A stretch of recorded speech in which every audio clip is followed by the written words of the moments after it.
자, 3교시 한번 들어가 볼까요? 오늘 제가 여러분들한테 어떤 분석을 해드릴 건 유럽인데, 유럽 중에서도 이제 서유럽, 그러니까 동유럽을 좀 살펴볼 거여서 프랑스, 독일, 이탈리아, 그 다음에 여기 영국, 그리고 스페인, 포르투갈 이쪽을 해가지고 전반적으로 어떤 좀 살펴보면서 어차피 구석구석을 여러분들한테 관광지를 소개한다라는 차원에서 접근하는 게 아니라 어떠한 테마들이 있는지 어떤 테마를 우리가 만들어낼 수 있는지 대표적으로 제가 다녀보면서 테마를 만들어서 형성했던 상품들 그래서 그런 상품으로 손님들 모객을 해서 다녀왔던 곳들 이런 테마를 나름대로 만들었던 걸 아마 여러분들이 아는 것도 있을 테고 또 모르는 것도 있을 텐데 이런 것을 중심으로 한번 살펴보도록 하겠습니다. 자, 맨 먼저 갈 곳은 이제 우리가 서유럽 하게 되면 이제 맨 먼저는 우리가 항상 빼먹을 수 없는 데가 어디예요? 영국이죠. 우리가 영국부터 좀 살펴보는 걸로 할게요. 그래서 영국부터 살펴보는 걸로 했는데 영국 하면은 어떤 테마가 이제 형성이 되느냐 많은 이야기들이 나오곤 있지만은 일단은 해리포터 최근에 중심지가 됐은 게 해리포터죠. 이 해리포터의 옥스퍼드 대학교의 도서관이 바로 해리포터의 어떤 배경이 시작이 되었죠. 그래서 이런 그것이 그래서 영국 일주를 하는 상품들도 되게 많았죠. 그래서 제가 사실 코로나만 아니었다면 작년 6월에 이 영국, 아일랜드, 잉글랜드까지 웨일즈까지 전부 다 한 바퀴 돌아보는 프로그램을 제가 하나를 만들었었어요. 일반적으로 여행사들이 만든 상품이 아니라 좀 더 디테일하고 좀 더 기간 연장을 해서 한 보름짜리 같은 걸 만들었었다가 막상 코로나가 터지는 바람에 못 가서 좀 아쉽기는 하지만 여튼 이런 영국은 이런 해리포터의 그런 배경이 됐기 때문에 그러한 문학기행이라든 또한 영국은 섹스피어 해가지고 이런 작가들도 있죠. 그래서 그런 것까지 같이 어떤 테마가 형성이 되고 또한 이 박물관 이게 영국 박물관 대형 박물관이라고 하죠. 자칫 사실 영국의 문화가 사실 문화유산이 별로 없습니다. 다들 약탈해갖고 뺏어갖고 온 것들이죠. 그래서 그런지 모르겠지만 좀 재밌는 게 영국의 3대 박물관 하게 되면 이 대형 박물관 프랑스의 루브르 박물관 다음에 로마 바티칸에 있는 바티칸 박물관 이렇게 보통 치거든요. 그리고 네 번째까지 치게 되면 러시아의 페테스부르크에 있는 박물관까지 해가지고 총 4개 정도를 갖다가 되게 세겠지 4대 3대 이런 식으로 얘기를 하는데 어찌 됐건 다른 박물관들은 다 입장료를 받지만 이 대형 박물관은 전부 다 자기네 것은 거의 없고 다들 약탈했거나 선물 받은 거다 보니까 대형 박물관은 무료예요. 입장료가 참 재밌더라고요. 여튼 이렇게 대형 박물관이라는 걸 보게 되고 그 다음에 이제 영국은 아무튼 왕정 국가다 보니까 이 왕궁 수비대의 어떤 근위병 교대식이라고 그래야 되나요? 이런 것들을 보러 오는 많은 관광객들. 그다음에 이제 영국의 위쪽으로 올라가면 아일랜드, 웨일즈 이런 곳까지 같은 스코틀랜드까지 가게 되면 정말 아름다운 풍경들도 좀 많아요. 그러다 보니까 이 반지의 제왕과 같은 어떤 평소 지구상에서 보기 힘든 이런 모습들이 스코틀랜드에 많이 연상이 돼요. 그래서 많은 사진을 제가 갖고 오시면 어떤 이런 저런 문제 때문에 갖고 오긴 좀 그렇지만 여튼 이 스코틀랜드까지 올라가게 되면 정말 평소에 여러분들이 영국에 보기 힘든 색다른 매력을 또 가질 수 있는 곳이 영국이다 정도 여러분들 생각해 보시면 될 것 같아요. 일단 대표적인 것들만 간단하게 먼저 살펴보죠. 그 다음에 이제 프랑스는 아무래도 랜드마크가 우타프 에펠이 지어놓은 에펠탑이 하나의 랜드마크가 되죠. 에테빌이라든가 이 루브르 박물관. 프랑스는 참 재밌는 게 어울리지 않을 것 같은 건축물이 묘하게 중세시대 때 그 건물과 잘 어울리는 그래서 또 다른 명소가 자아내는지 모르겠죠. 그렇더만 세느강, 에펠탑 이런 건 또 야간에 또 관광하게 되는 거죠. 또한 빼놓지 못할 것들이 루브르 베르사유 궁전 가장 아름다운. 그래서 이 프랑스 궁전은 재밌는 게 프랑스 정원이나 궁전들의 특징은 좌우가 좀 대칭되는 경향이 있다. 이게 영국 정원하고는 좀 달라요. 영국 정원은 좀 내추럴 맛이 있지만 지금 여기서 베르사유 궁전에서 보다시피 묘하게 프랑스는 좌우가 대칭이 되는 형태가 되게 많다. 라고 보시면 될 것 같아요. 그런 차이가 영국과 프랑스의 정원의 차이. 그건 제가 정원이나 이런 것 분들 모시고 그런 투어를 한번 해보면서 제가 알게 됐던 것인데 그런 차이가 좀 있다. 그다음에 이제 노트르담 사원 참 안타깝죠. 불에 타가지고 지금 계속 복원 중에 있는 노트르담 사원 정도가 있는데 일단은 프랑스의 하나의 랜드마크다라고 보시면 되겠죠. 랜드마크로 보게 되고.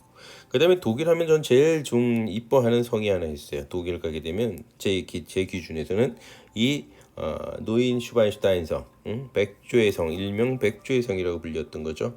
사실 이 성이 디즈니랜드 영화 아시죠? 디즈니랜드 맨 처음 시작하는 그 영상에 보면 성이 맨 처음에 나와요. 맨 처음에 그런 성 나오는 것에 여기서 모티브가 됐다. 그래서 이거랑 비슷하게 지어져 있어요. 한번 나중에 보시면 되고요.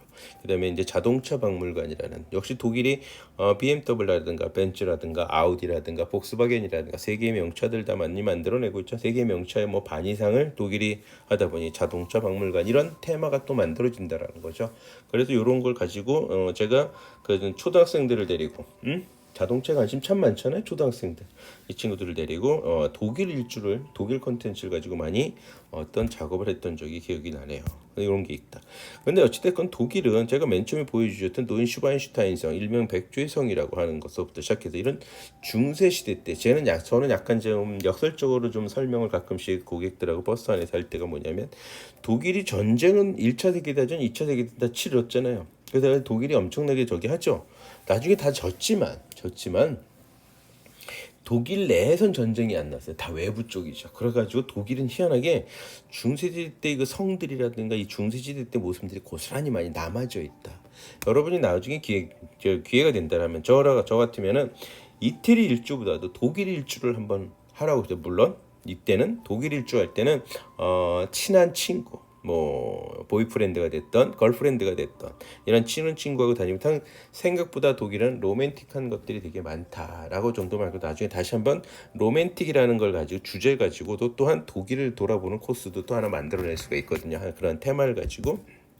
그래서 요건 또한 쾰른에 있는 아주 고딕 성당 아주 대표적이죠. 제가 처음에 유럽에 갔을 때 이 쾰른에 독일의 쾰른에 가서 이 고딕 성당을 보면서 정말 이태리 밀라노의 고딕 성당도 엄청났었지만 독일의 쾰른에 있는 이런 삐쭉삐쭉 하늘을 향해 솟아오른 저런 첨탑들을 보면서 참 독일이라는 나라가 그 독일은 확실히 중세라는 테마를 가지고도 뭘 하나를 만들어낼 수 있는 아주 그런 지역 중 국가 중에 하나다라고 말씀드릴 수가 있습니다. 독일이 하여튼 지금과 같은 것이 하나의 랜드마크인데 나중에 또한 독일은 참 무궁무진한 테마를 가지고 있다. 다시 계속 설명을 좀 제가 해드릴게요. 다음에 이제 이태리로 넘어가 볼게요. 이태리는 아무나 대표적으로 베드로 대성당 서부터 해가지고 그 앞에 이제 광장들이죠. 그리고 시스티나 예배당에 그 유명한 미켈란조가 지은 천지창조와 또한 최후의 심판이죠. 이런 것들이 일단 대표적으로 좀 나온다고 할 수 있고 여기 이제 밀라노 이게 이제 그 밀라노 어떤 이태리에서 가장 뭐 잘 사는 지역이죠. 북부 지방에 있는 이때 밀라노의 고딕 성당 앞에서 저는 이 성당 앞에 아주 그냥 안 좋은 가슴 아픈 추억이 하나 있는데 여기서 제가 비행 여권을 분실당해서 제 가방을 누가 훔쳐가는 바람에 아주 그냥 5년 전 얘기네요. 25년 전에 그때 진짜 잘 모르고 돌아다닐 때 아주 아픈 추억이지만 그렇지만 상당히 정말 이런 것들이 정말 이뻤던 곳이다. 그러면서 이제 베니스에 있던 좀 풍경들이 그죠? 폼페이라는 거 정말 색다른 것들이죠. 그러면서 나폴리의 그 3대 미항 중에 하나예요. 이런 것이 이제 이태리가 가지고 있는 테마가 있다라는 것을 우리가 적당히 알 수 있을 겁니다. 이태리 하면 여기저기에 속하져 있는 테마를 많이 만들어낼 수 있는 곳이다. 근데 일단 대표적인 것만 보시면 이렇다라고 보시죠. 스위스는 아무래도 이제 알프스죠. 융프라우입니다. 여기 일단 한국 분들이 가장 많이 선호하는 이제 융프라우. 그래서 빨간 기차를 타고 제가 스위스대 일주를 해보면 꼭 이렇게 등산 열차를 한번 타고 돌아다녀보는 스위스 일주 정말 이쁘고 아름다운 많은 고객들이 감동을 줄 수 있는 이 스위스 알프스죠. 다음에 이제 여기 몽블랑으로 올라가고 요거는 이제 마테오른이라는 겁니다. 요거는 영화의 또 배경 여러분들이 이런 영화 보셨을 거예요. 파라마운트 이게 여기서 모티브가 돼서 따갖고 왔다라고 보시면 될 것 같아요. 그래서 이 마테오른은 접근하기도 되게 힘든 곳입니다. 일반적으로는 한국 분들이 그래서 가장 많이 가는 데가 융프라우하고 몽블랑을 좀 많이 가는데 그리고 이런 곳이 아니면 좀 더 저렴하게 만드는 데는 융프라우랑 몽블랑으로 안 가고 이름 없는 산들 좀 올라가긴 하지만 여튼 이 마테오로는 가는 게 되게 불편합니다. 여기는 버스가 진입을 못하게 막아놨어요. 그래서 기차 타고 걸어서 마차 타고 우차 타고 가야지만 갈 수 있는 곳 중에 하나다라고 보시면 돼요. 하여튼 스위스는 이렇게 알프스라는 테마 하나만 가지고도 엄청난 저기 뭐죠 관광객을 끌어모으고 있죠. 그래서 이제 그렇게 여러분들이 알고 계시면 되는데 이 서유럽에서 이젠 좀 더 제가 테마를 가지고 하나하나 좀 더 보신다면 이 방금 제가 전표를 한 곳이 어디냐면은 뭐가 나올 것 같아요? 이게 로맨틱 코스예요. 로맨틱. 방금 이제 프랑크푸르트부터 뮌헨까지 해가지고 내려오는 코스입니다. 이게 프랑크푸르트거든요. 뮌헨까지 해가지고 여기 오스트리아까지 내려오는 이 길을 가보시게 되는데 정말 이쁘고 아름다운 건 여기에 다 갖추고 있다. 그래서 말 그대로 로맨틱. 여기 전세로 왜 여기 로맨틱이라고 얘기들을 할까? 많은 얘기가 있지만은 첫째가 정말 로맨틱해서 거리 자체가 되게 이뻐요. 보시다시피 이게 중세 모습이 고스란히 남아 있습니다. 그래서 제가 독일이 제일 개인적으로는 독일 여행을 상당히 좋아합니다. 다른 데보다는 오히려 더 유명한 랜드마크들은 없다. 이태리나 프랑스나 이런 데가 더 스페인이라도 하지만은 막상 중세 도시들, 그러니까 중소도시, 작은 도시들을 돌아다녀 보면 여기가 훨씬 더 뛰어나. 이건 이제 로맨틱 가도로 일명 정해져 있어요. 로맨틱 가도 말 그대로 진짜 로맨틱이에요. 로맨틱 가도, 로맨틱 로드라 해가지고 로맨틱 가도가 이렇게 형성이 돼 있어요. 이게 투어입니다. 이거 투어만 한 3박 4일 정도 소요가 돼요. 이 투어 자체가 정말 이렇게 이쁜 거리들을 돌아다니면서 저 같은 경우에 일주일 동안 여기 코스만 잡아도 된다는 거죠. 여러분들이 그래서 제가 로맨틱 가도 테마를 가지고도 상품을 만들었어요. 보통 한 15년 전 얘기입니다. 15년 전. 그때 당시는 여행사들이 이런 투어가 우리나라에는 없었고요. 그래서 제가 만들어서 제가 아는 단골 고객들, 꿈을 모시고 이런 테마를 만들어서 유럽 여행을 다녀오고 했었던 거였죠. 이런 것을 또 만들어낼 수 있는 곳이 있다. 또 이제 동유럽을 잠깐만 넘어가 볼까요? 동유럽은 일단은 이 뭐 더 이상 얘기할 것 없이 어디예요? 동쪽이 체코죠. 체코 프라하에서 뭐 더 이상 얘기하고 완전 중세 유럽을 고스란히 남겨준 체코가 그걸 이렇게 할 수 있었던 건 간단하죠. 그냥 독일한테 항복 나 안 싸울게. 바로 그 자리. 만약에 싸웠으면 이 아름다운 것들이 다 사라질 수도 있었지만 그래서 지금 이 체코가 동그라파에서는 가장 많은 관객들이 끌어모으는 거죠. 그다음에 오스트리아로 이렇게 넘어오게 되면 오스트리아는 아무래도 알프스를 이어지는 그런 코스들을 갖고 있는 거죠. 그리고 또한 그 유명한 뮤지컬 영화 이런 영화들의 테마를 가지고 또한 모차르트라든가 베토벤이라든가 이런 분들의 후광을 받아서 또한 음악이라는 테마를 가지고 제가 상품을 만들어서 참 아쉬웠던 게 작년에 제가 5월달에 독일과 더불어서 독일과 체코 프라하까지 엮어가지고 제몽 그 뮤직 그래서 음악 여행을 제가 테마를 해가지고 만들었거든요. 딴 데는 당하는 게 아니라 프랑크푸르트로 해가지고서는 베를린 넘어가지고 체코 프라하까지 가면서 독일의 거장들이 오케스트라 지휘자들 있죠? 지휘자들이 그 공연을 하는 게 있어요. 그래서 그 공연만 보러 다니는 코스를 작년에 5월달에 가기로 했었죠. 그래서 거기 분들 비행기 표까지 입장료까지 다 샀다가 재작년에 샀죠. 작년에 가려고. 전부 다 환불하고 뭐하고 하여튼 코로나 때문에 그것도 이제 제가 테마를 맞아 만들었던 상품이었는데 못했던 게 좀 아쉽네요. 하여튼 그 전에 갔다 왔었어요. 제가 한 10여 년 전에도 그런 걸 해봤었는데 여튼 그런 것을 만들어낼 수 있는 곳이 이 동유럽과 그래서 오스트리아, 체코 왜냐면 체코 프라하도 음악의 거장으로서 여러분들이 오스트리아 비엔나 가게 되면 음악가의 무덤이라는 곳이 있습니다. 음악가의 무덤. 그런 사진들을 전부 다 갖고 오게 되면 오늘 하루 종일 떠들어도 안 될 것 같아서 일단 적당히 여러분들한테 전달하는 정도로 수준으로 마칠게요.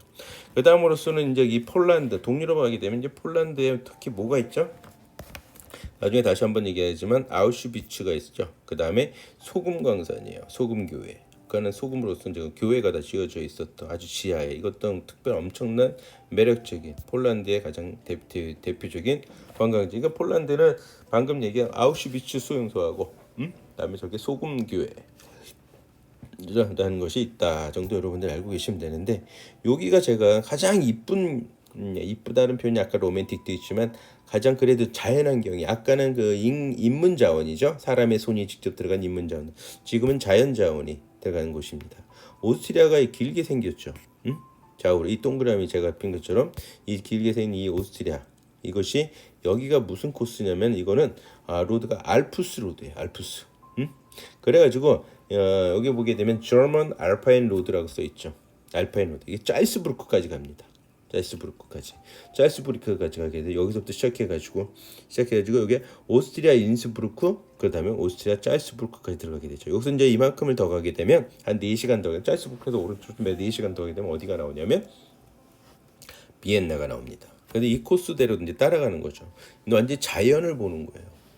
아까 로맨틱 가도는 정말 중세 시대 때의 그 낭만적인 이런 모습을 연출한다면 이 로맨틱 가도로 나타나는 게 바로 이 이미지처럼 이 알프스를 낀 알프스를 낀 그 이러한 모습들을 연출되고 가는 거죠. 그래서 그 중간에 가게 되면 오스트리아의 인스부르크와 짤스부르크 사이에 온천 지역도 있어요. 그래서 제가 그 온천 지역이 있거든요.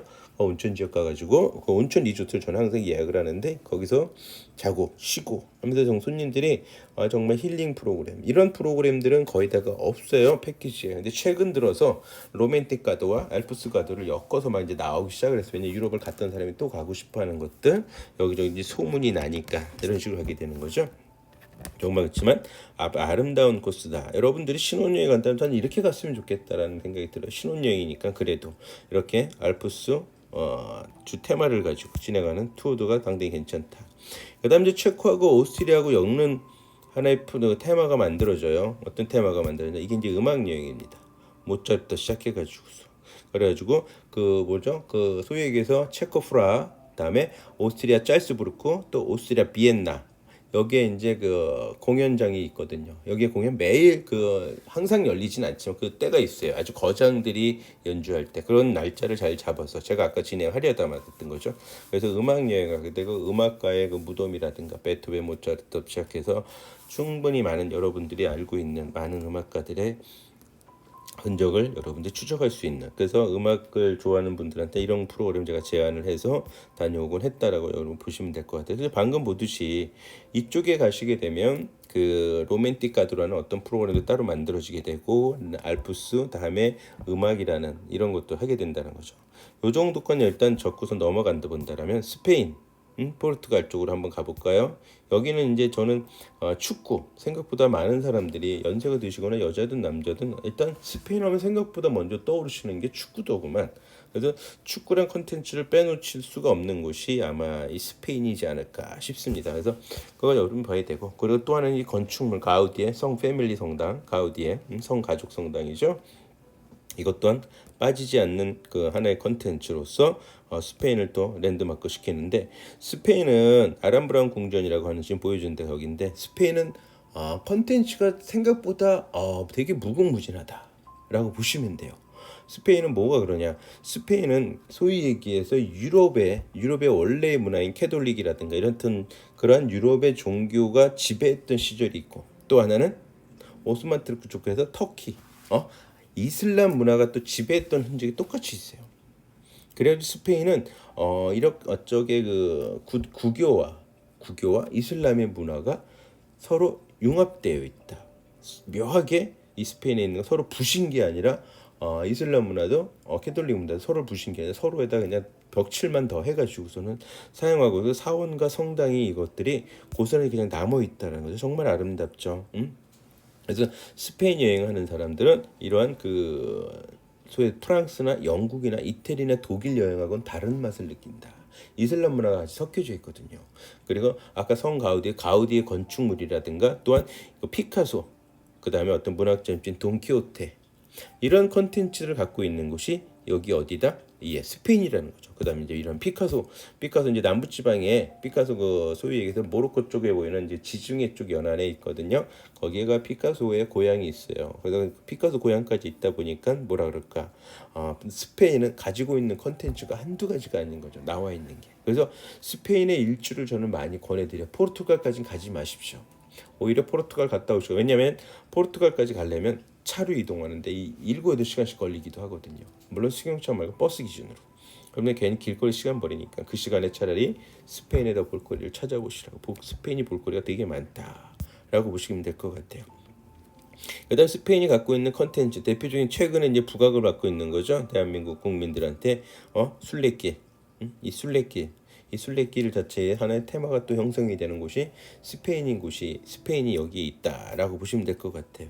그리고 또 하나는 보게 되면 이 유럽은 그래서 저 같은 경우에는 지금 현재 패키지 상품들은 특징을 보게 되면 뭐 서유럽 3개국, 서유럽 5개국, 10일짜리, 15일짜리 이런 투어 프로그램인데 저는 개인적으로 되게 반대를 합니다. 마치 유럽을 한 번만 갔다 오고 다시는 안 갈 것 같은. 갑자기 옛날 그 생각이 나네요. 그 K대학교 심리학과인 교수님이 설명하기를 이 양반은 짬짜면 드시는 분들이 참 가끔은 보면 놀랜다 그래도 왜 그러시냐 그랬더니 그 양반 하는 얘기가 마치 짬뽕과 짜장면 한 번 하나만 먹는 하나씩 먹는 게 아니라 이건 뭐다 저것도 뭐다 하면서 잘 먹었다고 하는데 마치 다음날 이 세상을 하직하는 것처럼 그렇게 꼭 먹어야 되는가? 오늘 짬뽕 먹고 내일 짜장면 먹으면 되는데 제가 그걸 보면서 이런 말이 생각이 나네요. 갑자기. 유럽 여행을 한 번만 갈 겁니까? 앞으로도 계속 갈 수도 있고 또 많이들 가세요. 여러 번. 근데 한 번만 갈 것처럼 마치 7개국, 8개국 보름짜리 맨날 나라마다 한 나라에 한 1박씩만 하는 거예요. 정신없이 다니시는 거죠. 뭐 어디가 나중에 어느 나라가 뭐 유적이 어디 나라에 있는지도 잘 모르겠고 그런 게 그래서 전 개인적으로는 한 나라씩 한 열흘씩 다녀와라. 한 나라를 열흘 정도씩은 다녀와라. 그래서 영국 일주, 프랑스 일주, 이태리 일주, 독일 일주 이렇게 좀 다녀왔으면 좋겠어요. 그래서 저는 이렇게 많이 판매를 하고 있었어요. 작년에 저 이제 제 여행사가 엄청나게 큰 여행사는 아니지만 저희 고객이 몇천 명이 되니까 그 고객들을 해도 작년에 이제 음악 여행이 5월달에 있었고 6월달에는 뭐가 있었냐면은 6월달에는 영국 일주, 그 다음에 7월 초에는 독일 일주 이런 식으로 프로그램 자체를 언제 좀 다르게 짜는 거죠. 제 손님 중에 한 분은 이런 손님도 있었죠. 제가 잘 저기 해서 보름 동안 이태리를 여행을 했어요. 보름 동안 이태리만 보름 동안. 그래서 쫙 완전 훑고 나서 정말 고객들의 만족도는 정말 최상이지 않았나 이럴 정도로 보름 동안 이 이태리 일주를 했다 이런 프로그램도 충분히 만들어낼 수 있다라고 보시면 될 것 같죠. 그 다음으로서는 이제 보고 있는 게 또 재밌는 게 이런 프로그램도 나온다. 소인국 여행이라 그러면 좀 그런 미소국 아름다운 작은 국 나라 아름답지만 작지만 되게 아름다운 나라 요게 이렇게 제가 표시되어 있는데 요 나라가 보면 여기 4개의 나라가 있어요. 여러분들이 아는 나라도 있을 거 모르는 나라도 있을 거예요. 여기 나라 요 코스대로 스위스 쭈리히스도 시작되죠. 쫙 해가지고 스페인 마드리드에서 끝나는 투어인데요. 버스 타고 갑니다. 처음에 리텐슈타인이라는 나라가 있습니다. 리텐슈타인 나라는 어떻게 된 나라? 이 일명 우표의 나라입니다. 일명 우표의 나라면서 스위스하고 오스트리아 국경에 있는 아주 작은 그러니까 싱가포르 같은 나라예요. 정말 이쁘고 아름답죠. 요게 이 나라 다입니다. 요런 식으로 그래서 여기에 뭐가 있다? 그건 면세 국가고 이러니까 유럽이 세금이 되게 높잖아요. 부가세도 15%막 25%나 10%지만 이런 세금이 높은 것을 봐놔요. 여기는 면세점이다 보니까 뭐다? 많은 외국인 인접 국가들이 여기서 다 사가. 특히 술하고 담배는 물론 이제 한 개 많이 살 수는 없으니까 몇 개씩 이제 사갖고 가서 마치 장 보러 쇼핑 보러도 많이 오는데 일명 저는 그 고객들 같이 가는 일행들한테 우표의 나라라 왜 여기 우표 박물관이 있어요. 볼만 하거든요. 그래서 스페인 여기 스위스에 관광을 마치고 오스트리아로 넘어갈 때는 그 알프스 가도를 탈 때 왜냐면 스위스 쭈리 그러니까 일정을 짤 때 스위스 쭈리는 직항이 있단 말이에요. 인스부르크 짤스부르크는 대한민국에서 직항이 없어. 그러니까 어떻게 스위스 쭈리를 비행기 타고 가는 거죠. 그래서 거기서 버스 타고 알프스를 갔다가 쫙 가도를 달리면 정말 이쁘죠. 그때 지나가는 나라 중에 하나가 리텐슈타인 이런 나라가 있습니다. 그러나 지금 이 프로그램은 아예 이러한 미소국이라 그래서 작지만 아름다운 나라만 보는 거죠. 리텐슈타인을 보게 되는 거죠. 정말 이쁘고 아름다워요. 알프스 산 중턱에 있는 나라니까 이쁘겠죠. 당연히. 그다음에 이제 산마리노 이건 로마의 이제 동쪽에 있죠. 로마랜다 이태리 동쪽에 있는 나라. 산마리노라는 나라가 있죠. 이것도 이제 미소국으로서 바티칸시그 모나코 다음으로 유럽에서 3번째로 면적이 좁은 나라라고 보시면 되죠. 그래서 산마리노를 갖다 세계에서 가장 오래된 공화국입니다. 아드리아 해안에 펼쳐지게 되죠. 왜? 이태리 동쪽에 있으니까 아드리아 해안을 보게 돼요. 아드리아 해안 건너편에 뭐가 있죠? 크로아티아가 있죠. 그래도 요 나라를 또 보게 오게 되고 이것도 이제 완전히 너무나 이쁘고 아름다운 그렇죠. 전혀. 그 다음엔 프랑스와 이태리 연안 쪽에 그래서 지중해를 바라보고 있는 아주 아름다운 모나코 이쁘죠.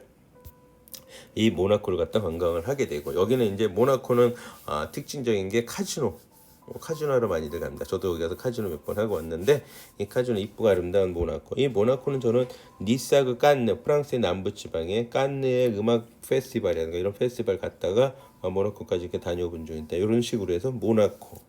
다음 이제 네 번째 국가가 어디냐면 안도라. 이 나라가 이제 요거는 이제 스페인하고 프랑스 국경에 있는 나라예요. 이것도 이제 해발이 높죠. 피레네 산맥에 있는 거예요. 피레네 산맥에 있다 보니까 갑자기, 그러니까 프랑스 사람과 스페인 사람, 마치 아까 스위스하고 오스트리아 사람들처럼 여기에 물가가 이제, 여기도 이제 면세 국가니까요. 이런 작은 나라들은 면세 국가들이 대부분이에요. 싱가포르도 마찬가지. 면세 국가를 해야 주변 사람들이 많이 와서 물건을 사가고 물건 거기서 이제 돈을 벌. 이 나라들은 돈을 벌 수 있는 방법들이 그런 방법밖에 없잖아요. 더구나 산 중턱에 있으니까 무슨 농사를 짓는 것도 아니고, 그렇다고 제조업을 하는 것도 아니고, 그냥 결국에는 어째 쇼핑이나 관광이나 이런 쪽으로 하게 되는 거죠. 여튼 이렇게 아름다운 나라들만 보는 이런 프로그램도 만들어낼 수가 있고, 또한 또 영국이나 프랑스나 독일이나 이태리, 스페인 이런 나라들은 나름 그 자체에 갖고 있는 컨텐츠가 무궁무진하니까는 거기에 대해서는 더 이상 언급은 안 하고 좀 더 작은 것들의 컨텐츠를 얘기를 해볼게요. 또 하나는 베넬룩스 3국이라 그래요. 네덜란드, 벨기에, 룩셈부르크. 여기 또한 미술을 하시는 분들, 예술을 하시는 분들이 가장 많이 찾아가는, 또한 거기에 동호인들도 가장 많이 찾아가는 곳 중에 하나다. 그래서 프랑스에 가시면 일반적으로는 루브르 박물관을 보게 되는데, 이 프랑스에 가게 되면 이제 미술관들도 되게 많아요. 근데 일반 관광객들은 이제 루브르 박물관만 보고 나오지만, 프랑스에 가게 되면 미술관서부터 시작해서 볼거리들 또 되게 많지 않습니까? 화가들.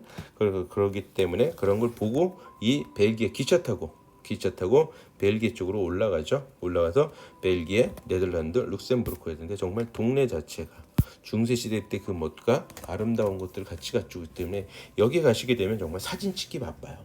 정말 찍을 거리가 너무 이쁘고 아름답고 동네 하나하나가, 그래서 사람들이 정말 좋아하는 것 중에 하나지만, 일반적으로는 일단 우선순위에서는 한국 분들한테 많이 밀려요. 왜? 유럽에 갈 일 있으면 프랑스, 영국, 독일, 이태리, 스페인을 가게 되지. 또 그거 끝나고 나면 독일, 동유럽으로 가죠. 또 그거 끝나면 북유럽으로 가시거든. 그러나 정말 진주는 이렇게 베넬룩스 3국이 정말 진주다 보시면 돼. 전혀 색다른 맛을 보시면서 이쁜 건축물부터 다니는 그 자체가 하나의 예술품이다라고 보시면 돼요. 그래가지고 이쪽 지역에 이런 예술이라는 테마를 가지고 다녀오시면, 그래서 그림을 좀 하시는 분들, 아니면 그림을 감상을 즐겨 하시는 분들, 미술관 투어를 하시는 분들을 대상으로 콘텐츠를 갖다 테마를 만들어서 프로그램을 만들어내도 괜찮은 곳이다라고 설명해 드릴 수 있겠네요.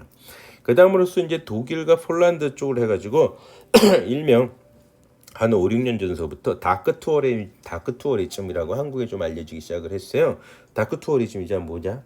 역사 교육은 굳이 한국말로 표현을 한다면 역사를 갖다 교육을 하는 관광이다. 그러니까 어두운 역사죠. 다크니까.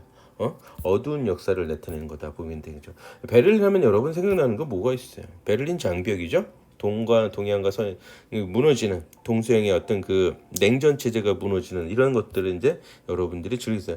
예전에 이 베를린의 모습과 지금의 이제 베를린의 모습이 완전히 달라졌죠. 누구나 다 이렇게 사람이 다닐 수 있는 그 어두운 역사들, 그리고 아우슈비츠의 그 교도소에 이런 모습들. 여기는 정말 참 그렇더라고요. 저도 가봤지만은 참 투어 코스 짜기가 힘들어요. 식사를 이거를 보고 나서 밥을 먹으러 갔더니 아무도 식사를 못하죠.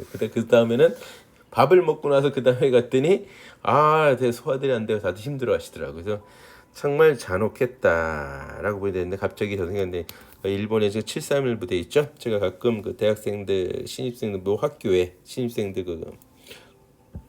역사 교육을 할때 저기 하얼빈 있죠? 안중근 의사가 하얼빈역에서, 그리고 거기에 일본군의 731 부대 실험실들 이런 것도 많이 있었거든요. 근데 그런 데 가서 투어를 할 때 갑자기 거기랑 여기랑 또 비슷하거든요. 하여튼 이렇게 다크 투어림도 만들어낼 수 있는 곳이다. 그래서 이 서유럽의 관광지가 많은 컨텐츠를 이렇게 만들어낼 수 있다. 시간이 좀 많이 넉넉하게 내가 쓸 수가 없으니까 수없이 많은 이야기들은 할 수는 없지만은, 지금까지 이런 걸 가지고 서유럽의 컨텐츠들을 만들어낸다라고 보시면 될 것 같아요. 자, 오늘 수업 들으느냐고 고생하셨고요. 여기 출석과제를 작성하셔서 이메일로 보내주시면 될 것 같아요. 현대여가의 종류 세 가지를 서술하시라. 아시죠? 뭔지. 캐나다 로버트 교수가 기준했던 이 세 가지의 여가를 적어서 보내주시면 되고, 어느 기업체가 대기업에서 분석했던 자료인데 미래 건강의 7대 트렌드는 과연 뭔가. 여러분들이 이런 7대 트렌드를 잘 파악하고 있다면 어떤 그 고객들의 그 관광 잠재적 소비자들의 어떤 수요를 욕구를 충분히 파악할 수 있기 때문에 콘텐츠 개발할 때 아주 도움이 되실 겁니다. 다음에 이제 독일과 폴란드 제가 콘텐츠를 분석하면서 이야기한 다크 투어리즘이라고 얘기를 한 게 있어요. 이게 한국말로 굳이 이제 이야기를 한다면 한마디로 무엇인지 작성해서 보내주시면 될 것 같아요. 자, 오늘도 수업 들으냐고 고생하셨고요. 감사하고요. 궁금한 것은 오픈 채팅방에 올려주시면 될 것 같습니다. 수고하셨습니다.